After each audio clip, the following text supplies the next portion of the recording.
ჩვენ ხო ვიძახით ხოლმე ეგეთ რაღაცას, რომ შიში შემომივიდა, ბრაზი შემომივიდა, სიყვარული ვიგრძენი, გაღიზიანება ვიგრძენი, თანაგრძნობა ვიგრძენი. და სად ვიგრძენი ეგ ყველაფერი?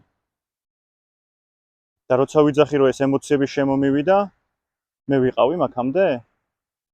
ჩემში რა არის ისეთი? ან ჩემში ვინ არის ისეთი, ვინც ამ ემოციების აღძვრამდეც იყო? და ეს ემოციები რო წავიდა და აღარ ვგრძნობ ამ გაღიზიანებას და სიყვარულს, დავრჩი ისევ?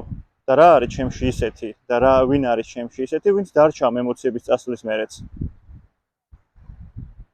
სანამ ეს ემოციები გაჩნდებოდა და სანამ ეს ფიქრები გაჩნდებოდა ჩემ თავში, აი ამ წამს, ამ ვიდეოს ყურებამდე, რასაც გრძნობდი.